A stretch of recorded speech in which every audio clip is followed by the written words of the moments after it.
नमस्कार माझ्या काव्यरसिक मित्रांनो, मी कवी गणेश तुपे जीटी इन्फो चॅनलच्या माध्यमातून आपले सहर्ष स्वागत करतो.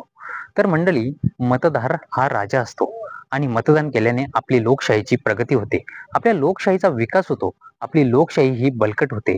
तर मंडळी, या व्हिडिओच्या माध्यमातून, या कवीच्या माध्यमातून कोणाच्याही भावना दुखावणे हा माझा हेतू नाही. फक्त जी काही सत्य परिस्थिती आहे ती मांडण्याचा मी एक छोटासा प्रयत्न केला आहे. आणि कुठेही जाऊ नका, पाहत राहा फक्त जीटी इन्फो चॅनल. निवडणुका आल्या की तुझ्या साहेबाचा तूच प्रचार करतोस. निवडणुका आल्या की तुझ्या साहेबाचा तूच प्रचार करतोस. आणि मग अंगावर केसेस पडल्या की तुझा साहेब हात वर करतो. अरे मग मतदार राजा तू का मरतो? अरे मग मतदार राजा तू का मरतो? मते खाऊन फक्त 5 वर्ष आश्वासनाचे ढेकरत देतो. मते खाऊन फक्त 5 वर्ष आश्वासनाचे ढेकरत देतो. अरे मटणाच्या 2 तुकड्यासाठी तू एकमेकाची डोकी फोडतो. मटणाच्या 2 तुकड्यासाठी तू एकमेकाची डोकी फोडतो. अरे विरोधी पक्ष मात्र एकमेकाच्या ताटात जाऊन जेवतो.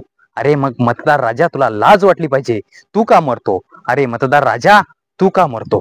इलेक्शन आलं की हातापाया पडतो. इलेक्शन आलं की हातापाया पडतो. निवडून आला की घर कोंबडा होतो. निवडून आल्यानंतर घर कोंबडा होतो. जनतेला मात्र असाच झुलवत ठेवतो. जनतेला मात्र असाच झुलवत ठेवतो. अरे मग मतदार राजा तू का मरतो? अरे मग मतदार राजा तू का मरतो? नेत्याचा पोरगा परदेशात शिकतो. नेत्याचा पोरगा परदेशात शिकतो. तुझा पोरगा मात्र कसा बसा जिल्हा परिषद गाठतो.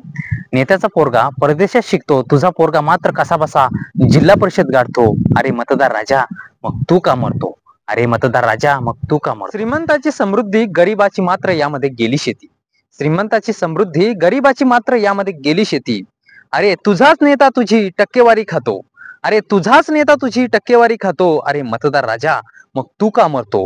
अरे मतदार राजा मग तू का मरतो? अवकाळी पावसात इकडे शेतकरी त्रस्त. अवकाळी पावसात इकडे शेतकरी त्रस्त. नेता मात्र तिकडे बंडखोरीत व्यस्त. नेता मात्र तिकडे बंडखोरीत व्यस्त. अरे कर्जापायी तू आत्महत्या करतो. अरे कर्जापायी तू आत्महत्या करतो. अरे मतदार राजा तुला लाज कशी वाटत नाही, मग तू का मरतो? अरे मतदार राजा तुला लाज कशी वाटत नाही, मग तू का मरतो? तुझ्या भरोशावर तुझा नेता निवडून येतो. तुझ्या भरोशावर तुझा नेता निवडून येतो. कधी मशाल, कधी घड्याळ, कधी कमलात, तर कधी तुतारी वाजवतो. अरे स्वतःच्या स्वार्थासाठी तो पक्षांतर करतो. अरे मतदार राजा मग तू का मरतो? अरे मतदार राजा मग तू का मरतो? पाणी, वीज, रस्ते याबाबत कोणता नेता बोलतो? पाणी, वीज, रस्ते याबाबत कोणता नेता बोलतो? अरे कोणता नेता याबाबत आवाज उठवतो? अरे मतदार राजा मग तू का मरतो? अरे मतदार राजा मग तू का मरतो? तुझ्या घरादारात कोणी आजारी पडला तर नातेवाईक आणि शेजारी उपयोगी पडतो. तुझ्या घरादारात कोणी आजारी पडला तर नातेवाईक आणि शेजारी उपयोगी पडतो. तू मात्र नेत्याची सतरंजी उचलतो. तू मात्र नेत्याची सतरंजी उचलतो. म्हणून मी तुझ्यावरच कविता लिहितो. अरे मतदार राजा मग तू का मरतो? अरे मतदार राजा मग तू का रे मरतो?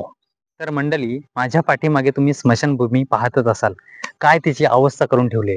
म्हणून या निवडणुकीला चांगला नेता निवडा, एकदम सक्षम उमेदवार निवडा, चांगला स्ट्रॉंग नेता निवडा, विद्यमान नेता निवडा, जेणेकरून तो जनतेची सेवा करेल, जनतेची कामं करेल, लांडी लबाडी कोणत्याही प्रकारची करणार नाही. धन्यवाद.